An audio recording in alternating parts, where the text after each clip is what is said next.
And welcome, everyone. Welcome to the first panel, the kickoff panel of today's 9 sessions. This panel is really going to give you an overview of everything we're going to cover today. It's entitled Ransomware Response 2021 State of Play and Look Ahead. We're really excited. We have a serious set of all-stars. So let me get right into it. I hope you guys are going to ask some questions because as moderator of this panel, I'm looking at those questions, trying to get them answered by everyone. So let's start with with Ted Kobus. I'm just going to introduce everyone real quick with Ted Kobus, who's group chair of the Data Assets and Data Management Practice Group at BakerHostetler. He's truly one of the giants in the IR field. What makes Ted a cyber expert is not just the thousands of data breaches he has worked on from the front lines and the extraordinary scholarship he has added to the field of incident response, but it's also that Ted has for many years, since the beginning of cyber law practices, been the go-to guy for ransomware. In 2020, his firm has worked on at least 1,700 ransomware incidents, a 70% increase over 2019. In 2020, Ted's highest ransomware demand was 68 million, and the highest paid was a bit over 15 million. Welcome, Ted. I can't wait to hear your take on ransomware growth, payments, and all the rest. What a thrill to have you kicking off today. Thanks a lot. You and Bruce have really put together a fantastic day, and I'm really excited about it. So thanks for having me. Excellent, excellent. Ed, next up is Ed McNicholas, the data privacy and cybersecurity co-leader at Ropes and Gray. What makes Ed a cyber expert is not just the scholarly works he writes on cyber or his role as a law professor at GW, teaching a course on cybersecurity and data breaches, nor his expertise on big data and data analytics, which is critical for understanding how to guard against ransomware attacks. But it's also Ed's ability to manage some of the more unique aspects of an IR, especially crisis management. Ed cut his teeth as associate counsel to President Clinton, so he understands the pressures of a relentless constituency of interested parties. So excited to have someone of your stature on the panel. Ed, welcome. My pleasure to be here. Thanks for setting up a great event here. Excellent, excellent. Next is my Duke Law Board of Visitors colleague, Jocelyn Hunter, Vice President and Deputy General Counsel at the Home Depot, who has worked in the Home Depot legal department since 1997, almost 25 years. She also sits on too many boards for me to name, but suffices to say that Jocelyn is truly a role model of how a lawyer can serve to help their community and the world. What makes Jocelyn a cyber expert is not just that she is the leader of Home Depot's cross-functional team charged with responding to data breaches and identity theft issues and has a perspective really like no one else you'll hear from today, but it's also that Jocelyn created a job description that never before existed. And along the way, she's figured out how to balance the myriad of evolving legal issues of IR with the CIO, the CISO, and the rest of the C-suite. Probably one of the biggest challenges in the IR for the attorney involved. So welcome, Jocelyn. So excited to have you help kick off the forum.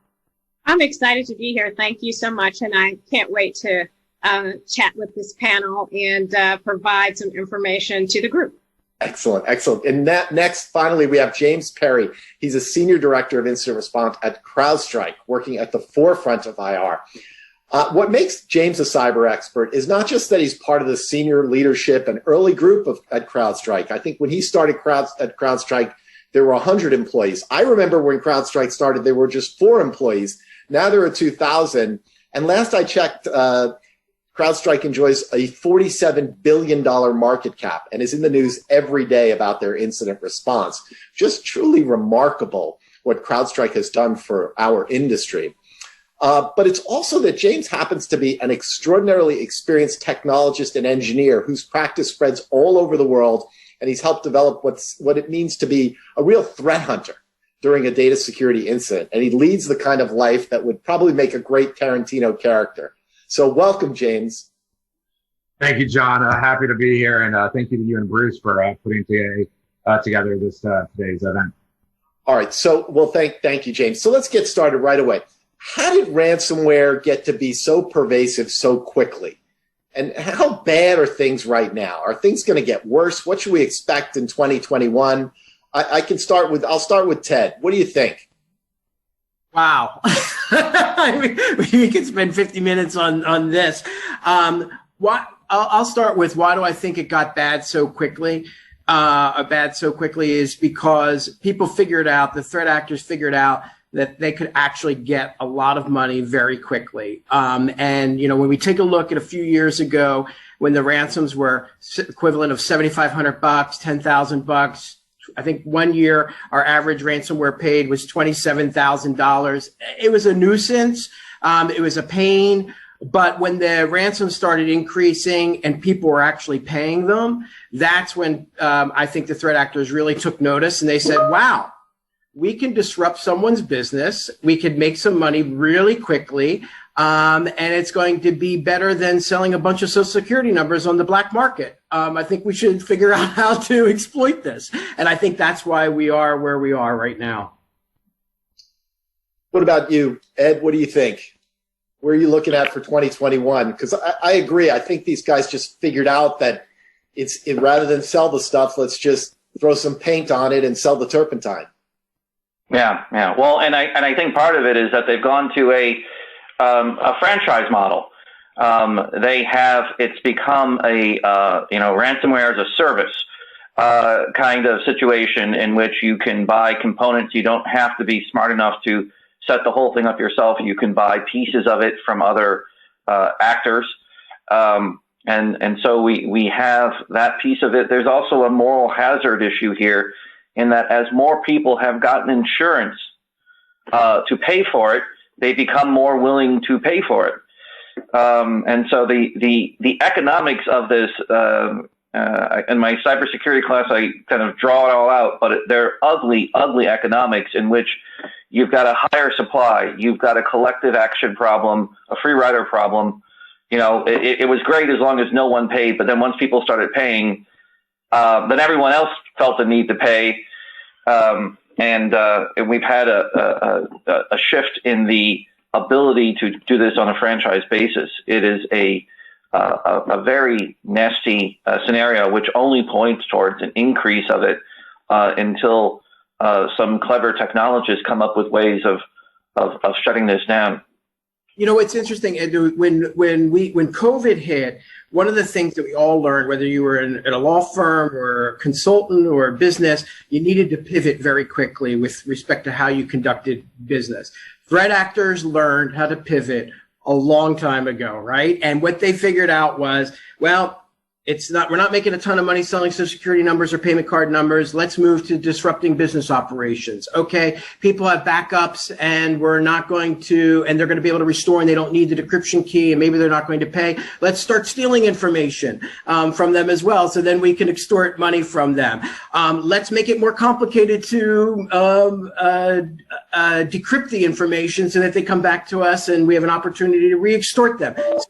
That is one thing that we can be confident about. Threat actors are pivoting in response to how we're responding to these ransomware attacks, and we're going to see that continue in 2021 and beyond. I could not agree more. I think it's just the evolution of a business model. I mean, it's a criminal business model, but it's a business model. And what you do is you figure out how you're going to get the highest dollar for your input of work. And I think that they have done a great job at figuring out how to franchise it, how they're going to sell it, how to curate better targets, how to get better dollars, how to sort of dually say you have to pay for the encryption key and then you have to pay for me not to put the data out. I just think it's the evolution of a business model that we're looking at. I think that's really one of the big things. And the rapid response from the actors, you know, as defenders change their tactics, as companies get better at what they're doing, you know, they're moving backups off site, they're moving them to the cloud. The actors are responding rapidly to those changes and how they operate within an organization.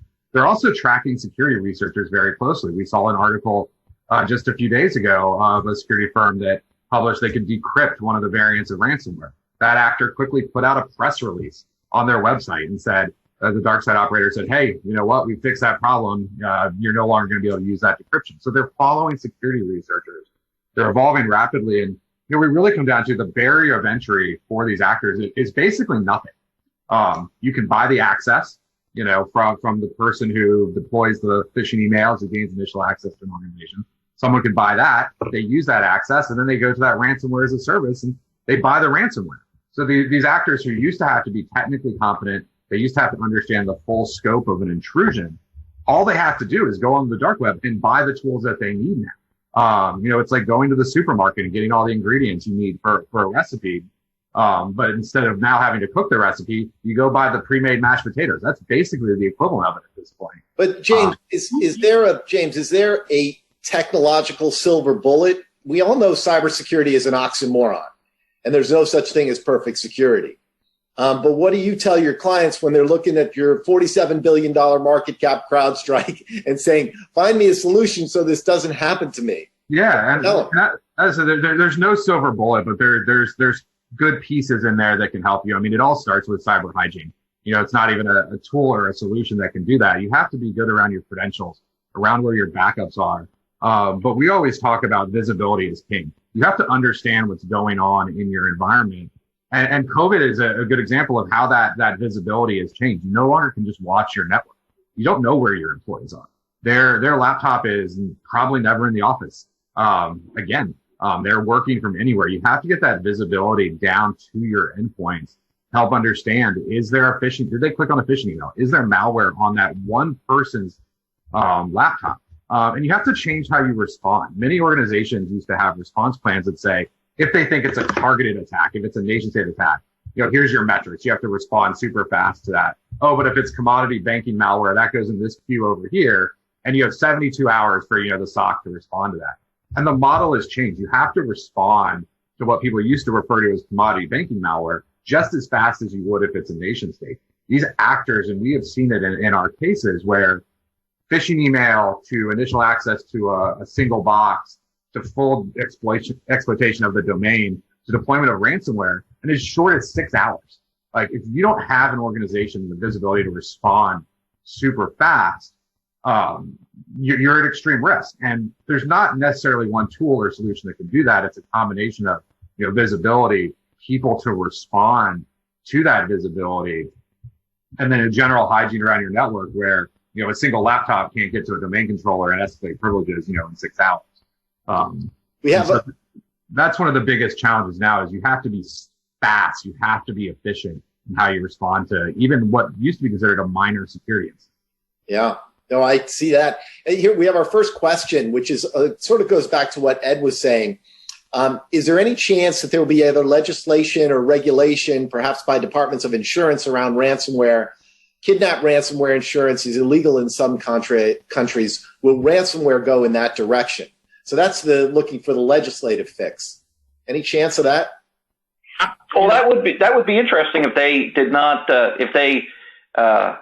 prohibited payment of ransom. I mean, the OFA Act definitely put a shot across the bow by making it clear that you can't make payments unless you've run the traps there. And if you wind up making a payment inadvertently to Al Qaeda or whatever, or the Republican Guard, you could be liable for that even if you run the traps.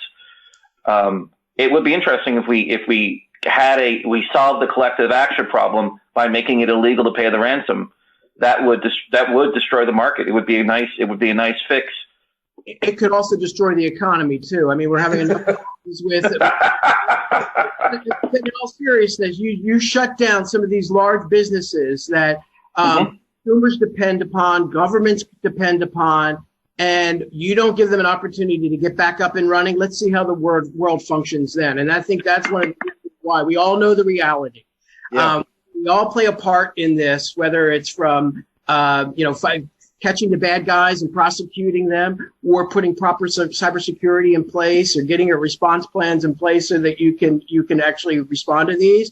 But when you start cutting off, the lifeline of a company, we're going into dangerous territory. And I want to hear from Jocelyn because I want to hear what you do, what a company. You can't talk about what Home Depot does. All right, we all understand that. But maybe you could give some general comments about what you think companies should be doing. Well, I mean, I think it's very important to make sure that you're aware of the landscape first and foremost. I think you have to keep yourself informed about what is occurring out there with respect to ransomware. I think then there is just the general incident response hygiene. You need to have a plan. You need to make sure that you test the plan. You need to make sure that you are well coordinated. And I think, sort of walking down the path of just general incident response hygiene is important. for those who are looking to figure out how you would react if you got a ransomware situation. You know what? Having clean backups has got to be the key. I mean, if you have those clean backups, and you can keep the ransomware out of your backups, which is a tall order sometimes, then you're in a much better position. But if they get into your backups, then you're in the land of, well, are we dead in the water without paying the ransom? Yeah, go ahead, Ted. I was just going to say that I think that's right. And we always talk about, segregation and, redundant backups and all of that. But I think also what we have to do, and this sort of ties into this incident response, is preparing for a culture of potential payment, because we encounter so many clients that come in and they say, no, we're not going to pay. We never pay bad guys. And the reality is, there may be times where you have to pay the bad guy, and you have to prepare companies for that because you don't have a lot of time. Yes, you may be able to string things out for 2.5, 3 weeks, but not in every case. And convincing people that you're going to pivot and go in that direction can be quite challenging. So I think part of your incident response preparation is not just dealing with ransomware itself and how you're going to respond, but dealing with that culture of actually dealing with the bad guy. I think that's part of, making sure that you do the right types of tabletops and exercises to tease out what your total response would be throughout the incident itself. Yeah. Hey, what the one thing is, just one more point, I apologize.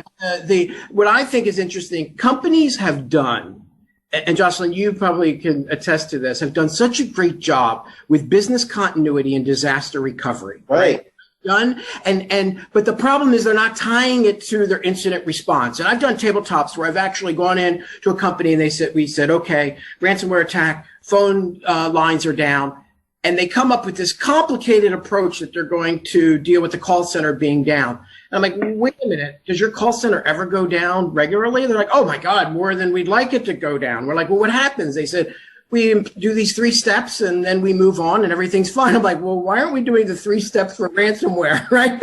Why are we complicated it? Because it's just cybersecurity. Let's rely on the plan that you've developed over the last decade and make sure that we're using that and employing what we've learned in those situations here. And I think that is something companies sort of overlook. Excellent. Yeah, I would say one of the things that's really important to do, just as an incident response team overall, whether it relates to ransomware or even any other type of hacker issue, you just have to make sure that you have the right people in the room when you're actually talking about your plan and when you're actually doing the tabletop, which would include the people who would be responsible for the phone line, so that they have had the chance to think about, what they would do when you can tease and talk through those sorts of issues ahead of time. But if you don't have the right people in the room, then it's hard to come up with that solution. And then you find yourself in a situation and it's so intense, it's difficult sometimes to come up with a plan easily. Yeah, and you can easily, over plan for these events, but it's hard to over practice. Like I see organizations develop these very complicated plans, but then they don't practice them. Practice your simple plans, practice your complicated plans. That's really where you need to focus. You talked about tabletops and live fire and things like that, where you have to actually understand how your plan would survive, in an incident. It's one of my always key things is make sure you can over practice. That's fine. That's great. You need to do that, but don't try to over plan. It's never going to survive once you start practicing. Hey, James. Yeah, that few plans survive first contact with the enemy. Yeah. I mean, that is a problem about them. Hey, James, excellent. James, getting back to what Ed was talking about before and what Ted was talking about in terms of the backups, I have really 2 questions for you. Is it possible to segregate backups in a way that you think really protects you from ransomware? Or how challenging is that from a technological perspective for a lot of these companies? And secondly, this is wholly unrelated, but this is a question that comes from the audience that I love, which is, what is ransomware's exposure for the cloud environment? If all my data is in the Microsoft cloud, or email is in 365, or the ERP is in the provider's cloud. So it's really 2 parts. And I can't expect you to give us a textbook on backups. But, as lawyers, we try to give that advice. How realistic is it? And then secondly, what are all of you telling your clients about the cloud? Yeah, so I'll start with the offsite backups. That's really about having your backups in a network that's not connected to your main corporate network. making sure your critical data is there, your databases, your customer information, what you need to do to restore your core business system. One of the challenges of backing up is you can back up your data, but how do you restore the operating system? If the actor manipulates the operating system, you have to rebuild the system level itself, the operating system level itself. How do you do that? Many organizations don't think about that. They know how to restore their databases, but what if that server's gone? What if the actor, and we see this with actor we call Doppelspider, they're in the Doppelganger ransomware where they manipulate the system. They replace files on that system to make it unusable and make it hard for you to restore. So you have to think about that too. And how do you back up the operating system? When it comes to the cloud, the challenge with the cloud is it's a new technology. There's not, newer technology. There's not as many people who understand the security controls, the ability to get visibility into it. How do you set up the right security posture in the cloud? And with, data exfil and extortion being a part of many ransomware attacks these days, you have to think about, could they steal data directly from the cloud? Why exfiltrate it from your network if they can get to your backups in the cloud and just download them from there? You have to be able to protect those points. And then you mentioned Microsoft 365. One of the recommendations we always give for our clients is make sure you have an ability to communicate out of band. The last thing you want is the actor reading your email as you're trying to respond to the incident. You have to make sure that, not only are they out of your endpoints, but they're out of your email. They're out of your chat programs. They're out of anything you have in the cloud. And then, I'm sure Ted and Ed will talk about this, but, there's a lot of data in the cloud. You have things like Salesforce and your ERP system. Yeah. How are you guys dealing with the cloud, Ted and Ed and Jocelyn? I've had a bunch of matters that have involved it. It's tricky. So give us some tips. Yeah. Well, one thing I just had to talk about, making sure the hackers are not in your system. There was a fantastic story on Reuters yesterday about Kevin Mandia in the middle of looking at the most recent attack on FireEye, getting a postcard from the Russians. They actually sent it to his home. And it's talk about people, the bad guys, knowing what you're up to. It's pretty impressive that they would do that in the middle of a breach. I think the best example right now of what happens in the cloud is NetGain.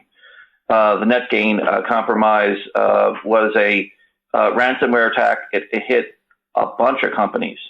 And it is very complicated if you store your data in the cloud and then trying to do incident response. Because if you have a cloud provider where they have, let's say, 1,000 clients, and they're all locked up, the data is all messed up.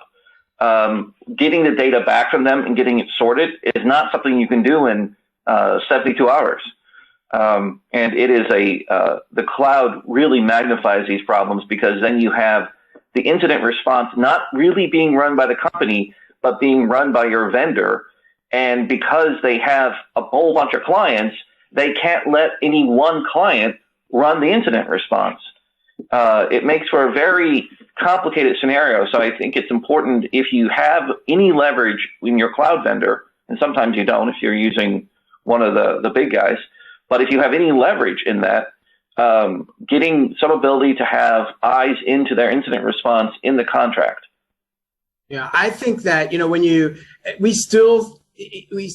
I agree with you that it becomes very complicated with the response, but I still think that the biggest problems that we see related to the cloud are how the clients configure their access, right? And that is still the big issue when it comes to data in the cloud. And that's what we've really got to get our arms around. But I think what you talked about, Ed, also, touches on a bigger issue, and that is the downstream effect of ransomware from the vendors we were working with, right? It doesn't necessarily have to be a cloud provider, right? It can be an MSP, or it can be, someone who deals with a lot of companies and offers a portal with software, a platform, or helps you process data like Blackbaud, right? Like it was a huge issue this past year.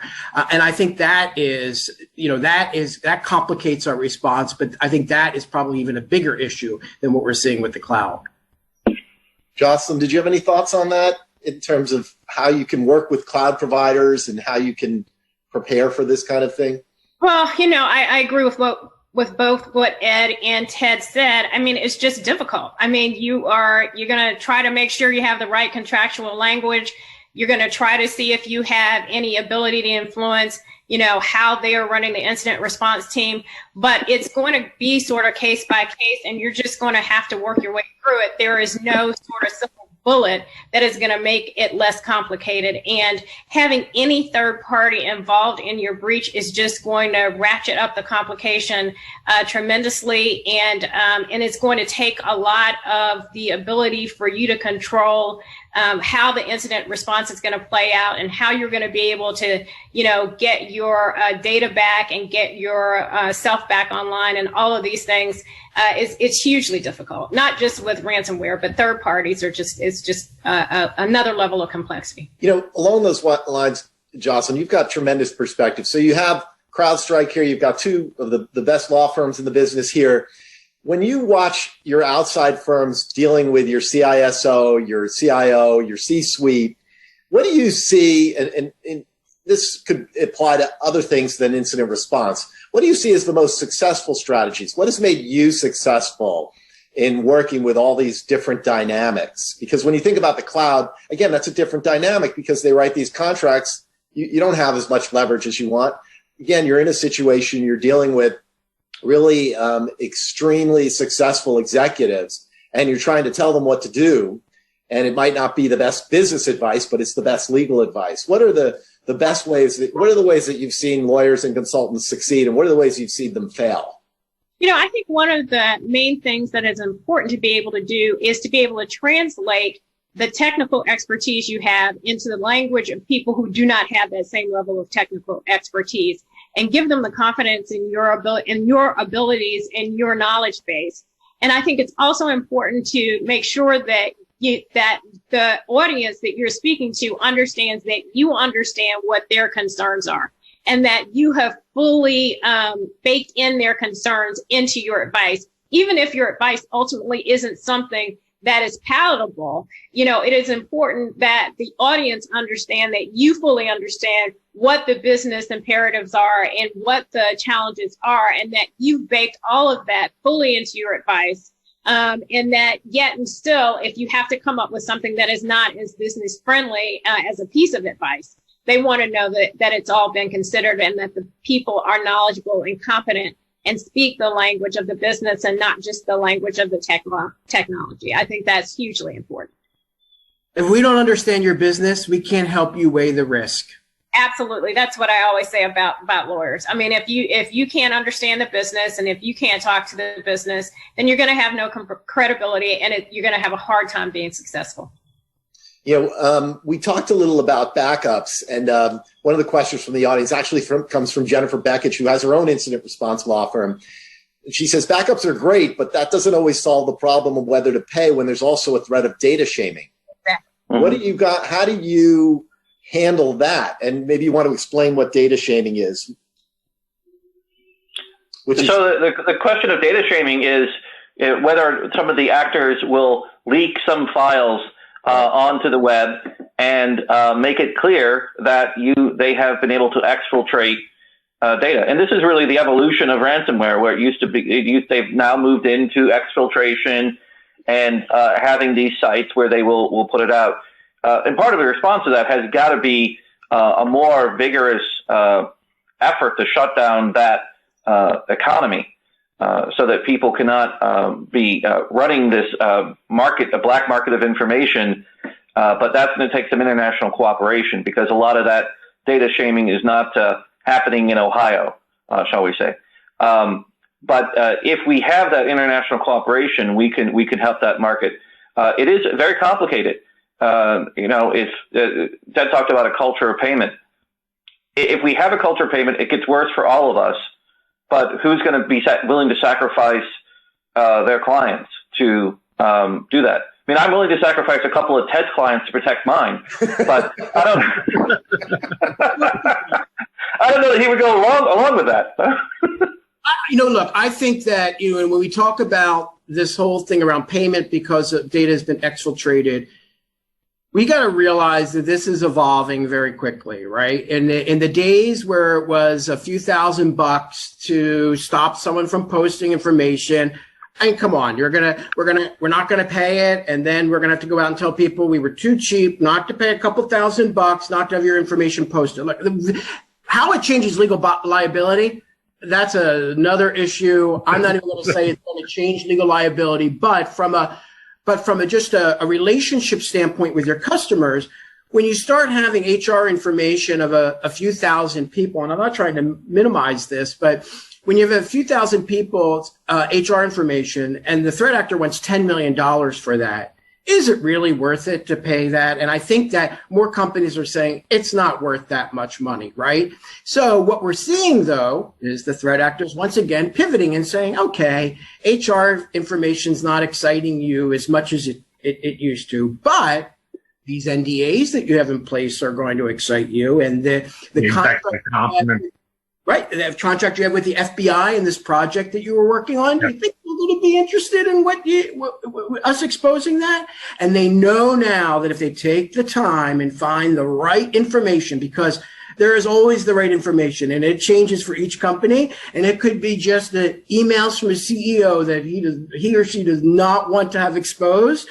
That is what they're looking for, because they know there is going to be a pressure point where you're going to pay, and they know that they need to continue to figure out what that pressure point is for each company. Yeah, and I think that really comes back to the evolution. They're getting smarter. They're learning from their mistakes. They're learning from when people pay and don't pay. They're learning, from when people respond to their threats and even interact with them, and they're going after more valuable data. And that's kind of comes back to that. The critical data in your environment to run your business may be different than the critical environment that causes you to respond to an extortion demand. Those may be different things, and you have to understand those as you're doing a response. And you have to look across your whole network to figure out what may have been taken, so you know how to respond. That's the biggest thing to do in advance, is making sure you know where those crown jewels are, and taking the time to actually do the data map, which is expensive and boring and needs to be updated on a regular basis. However, if you know where your crown jewels are, you can put extra protections around them to minimize the chances of that big problem. I mean, we had a ransomware attack this year where the demand was $90 million, and they thought they had us because they had information about our key. It was a logistics company. I thought they had information about our key logistics and could really hurt us. No, they didn't. The actual information was not. They thought they had us. They did not. We didn't pay a dime. But I'll tell you, when you go to the board of directors and say the initial demand is $90 million, it gets people attention. It is no longer a commodity $10,000 here, $10,000 there problem. There are three. There's tons of questions. It's great. So let me give you three quick topics that have come up for the questions, because we've only got about 11 minutes left, and I want to hear from everybody on these three. Number one is re-extortion. How often do you think you make the payment and then they say they want more?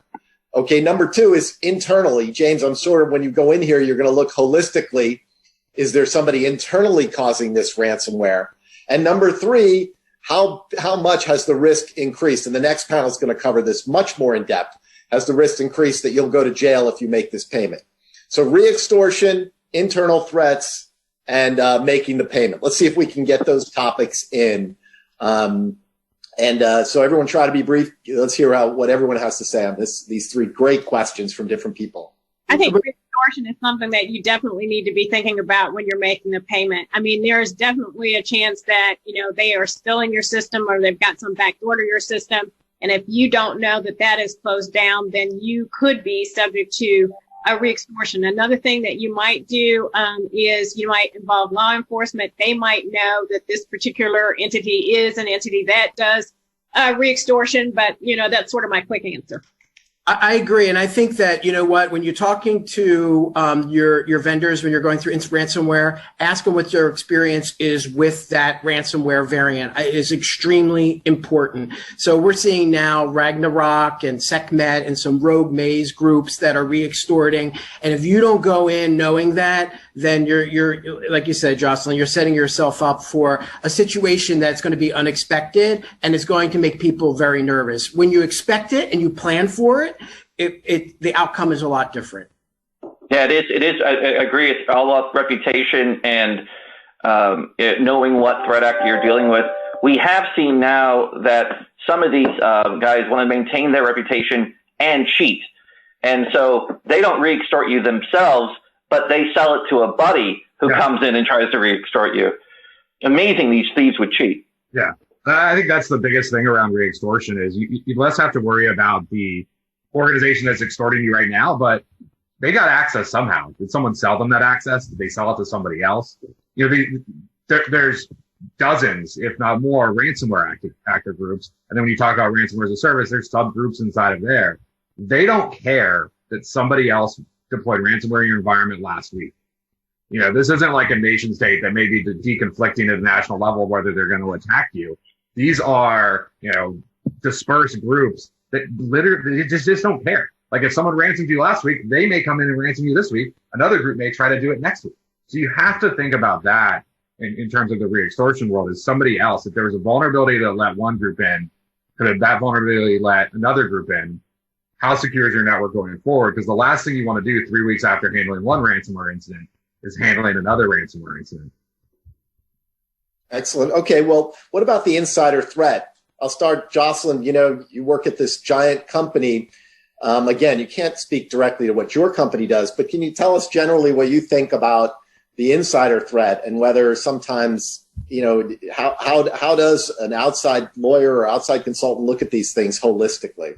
So holistically, I'm personally unaware of, an insider participating in ransomware, but I'm sure it's happened. I mean, I think that anytime that you have an incident, you want to take a good look at where you think the intrusion started, and that includes figuring out if there was somebody on the inside who might have been involved in it. But I'm unaware that is sort of a calling card of ransomware, but others may have more information on that.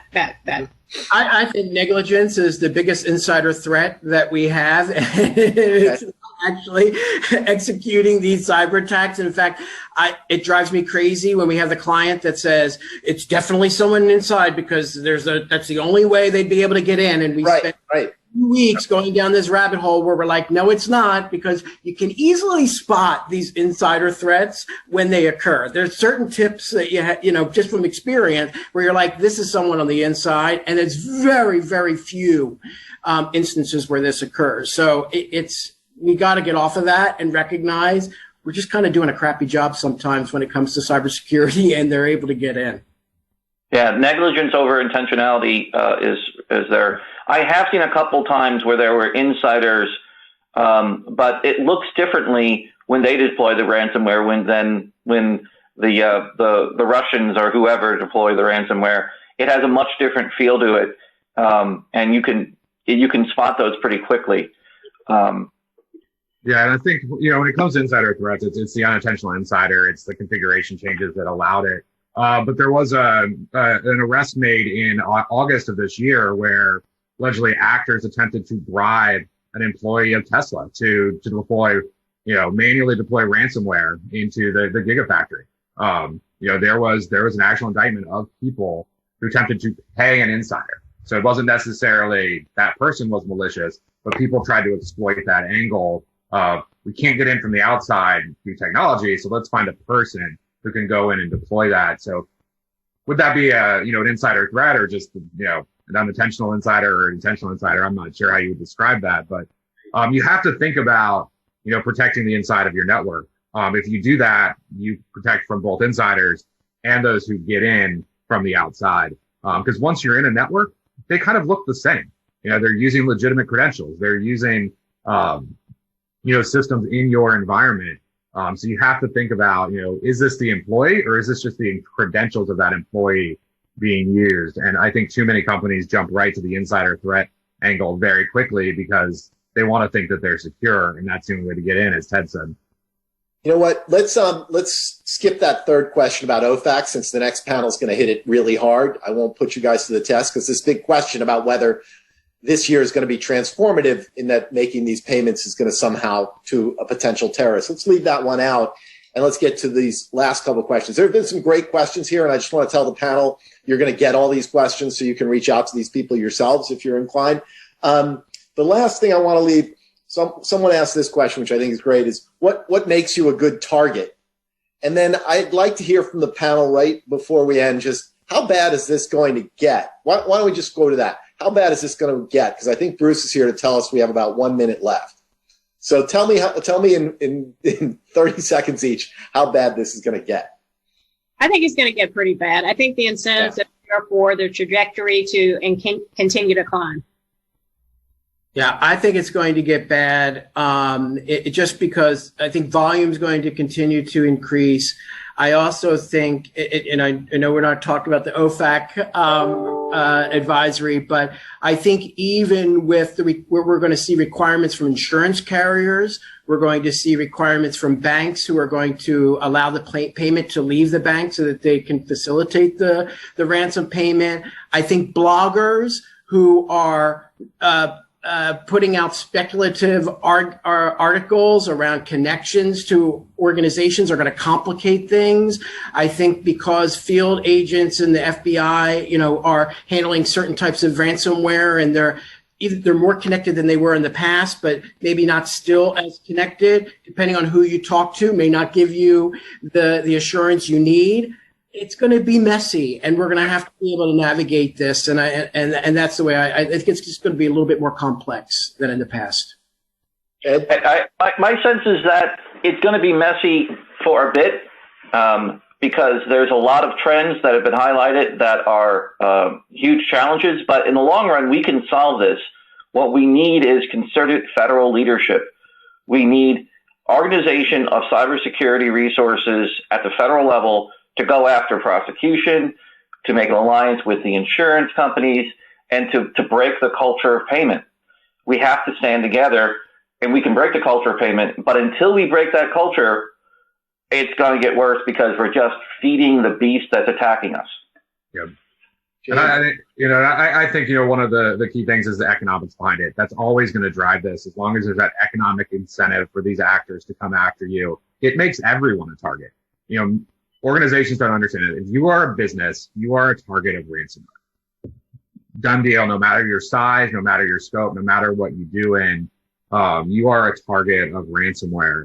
And the only thing that we can do to stop it, as Ed was saying, is partnerships, is working at the federal and international level, to have policies, to have legislation, to have partnership between the law firms, the insurers, the security providers to help combat this threat. Because, no matter what we do, and at either the legislative level or as a security or a community, these actors are still going to exist. They have their economic incentive to go after organizations and find a way to extort money after them. We see that with the BEC threats. We've done a number of things at both the federal level and international level around BECs and preventing the illicit transfer of funds from organizations because of CEO fraud and business email compromises. Yet it still happens. It happens every day. Millions of dollars are still stolen in that industry by those actors. So there's still people doing that. Even though ransomware has become king in the news, you don't necessarily read about the millions of dollars stolen from a BEC every day because people want to, and the media wants to report on the millions of dollars stolen because of a ransomware attack, because there is an impact to organizations, to communities.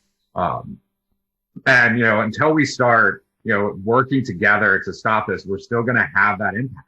My biggest worry as the world reopens back into COVID, that these actors pivot back to attacking school, and that we saw that in 2019 and August and September of 2019, where the actors went after school systems, because they knew those school systems would pay because they want to open back up. And we're going to enter a world here in the next, hopefully 3 to 6 months where schools start reopening back up. Businesses, retailers start opening back up. And I believe that's where these actors are going to pivot and target, because there's the economic incentive of those organizations to pay to open back up. So we really have to focus on how do you protect those organizations holistically and make sure that, kids can go back to school in the fall, that colleges can reopen, We have another panel on healthcare organizations. And the reason why we did that is because there's one report out there about someone dying because they were on their way to the hospital and that hospital got hit by ransomware. There's this notion out there that somehow ransomware attackers have said we're going to lay off of hospitals. I can't imagine that lasting. But we do have another panel covering that. So I won't ask you questions on that. I'll leave that to that panel. But that's one of the scariest things to me. The other thing I think about is access. From my perspective, and I don't know how popular this view is, Bitcoin seems to have, I just wrote an article on these lines, is sort of the ransomware killer app, because it seems though most of the time they're using Bitcoin to pay the ransom. And the more Bitcoin is mainstreamed, the easier it is. So one of the things that I think along the Ed lines, if you go after some of these intermediaries that are converting this money for anti-money laundering violations and the other things that a lot of these so-called Bitcoin exchanges, which aren't SEC regulated exchanges, but are just a bunch of people exchanging Bitcoin, I think that that might do the trick. That's my theory. But looking for, we thought about having a public policy panel because, trying to stop this, but none of us are in the business of stopping this. We're all in the business of sort of helping people. And I think that is, it's part of the noble part of being a lawyer in this space. You're really like a plumber during a hurricane, trying to help people out. So we do have about 3 minutes before 10 o'clock. So I want to ask the one last question, which is if you could tell clients one thing that would not make them a good target, or why don't we look at it this way? What is the worst? What makes you the great target? What makes the ransomware attacker look at you and lick their chops? I think it's opportunistic. I don't think they look at necessarily a company and say, oh, let's go after them. Every company has something. Every company wants to stay in business. And if I can disrupt those business operations and they can't respond to that, then they're a great target, right? And so that's why you're seeing this become more commoditized and ransomware as a service. So I don't think you can really stay out of, being a target for this. It's really about being resilient. Yep. Yeah. Well, and I think that. Go ahead, Ed. I was thinking about the analogy of the hospital, and it seems like we're the ransomware first responders, and we need people to be in the lab with the vaccine. We need someone to develop that vaccine, and that vaccine looks like protecting the core systems. If you can come up with ways to insulate your core systems through segmentation, through better access controls, and through encryption, I think those three items, if you just focused on those three items, you could make yourself a harder target. And it is kind of like being chased by a bear. You just got to be faster than the other guy and have him go to the next company. James? Yeah, and I think that's the bear analogy is a great one. We see these actors, they're opportunistic at scale, but they only can scale so much, just like law firms and instant response firms. We can only scale so much. If they have access to 100 targets, they're going to start with the easiest one. The one where, there's no MFA, there's, old legacy antivirus, or there's, it's easy to get to the backup. They're going to start there and work their way up the list. These organizations have a number of targets that are available to them. You just want to be the hardest one of those. And as I said, it's less about stopping them from getting in initially. It's responding once they get in and raising the cost of their business. Because if it's more expensive for them, people time-wise, to encrypt your organization or steal your data, they're just going to move on to someone else. And we have seen that in our investigations. We see when an organization is able to respond quickly, not necessarily the actor gives up, but they stop trying as hard, or they move somewhere else. Because why go, break into the, Fort Knox when there is the unlocked car on the street corner? To me, it's a lot more stressful to work at the company than to be advising them during the crisis. And I see you, Bruce. I know our time is almost over, but Jocelyn, you're the one who's really got this to worry about. We're just here to help you and get in the foxhole with you. But so Do you agree with what James, Ed, and Ted are saying? Oh, Is there any other advice you've had for companies out there? I agree with everything they said. And I also go back to an earlier comment where you're also doing your incident response hygiene and just making sure that you are getting ready should the unfortunate event occur. Excellent. Well, Bruce, I see you there. Does that mean our time is just about up? Our time is up, John. But thank you very much. I don't see how we could have gotten off to a more interesting start here today. This is going to be a really fun day. We've got 1,500 people registered. We've got the chat function looks like the national debt clock, just with the chats coming through, and we got 20 questions in this first panel. This is going to be a really fun day. Thanks for getting us off to such a great start to this panel. Yeah, I want to thank everyone too, Bruce. Yeah. It's just such a great group of geniuses, and I learned a lot, and I hope the audience did too. I thank them for their patience because I couldn't get to everyone's question. Yeah. Terrific. Well, our next panel is another great panel. It's on OFAC due diligence and ransomware payment facilitation, which is a really hot and important issue. It's going to start in 5 minutes at 10:05. Thanks again. We will be back very soon.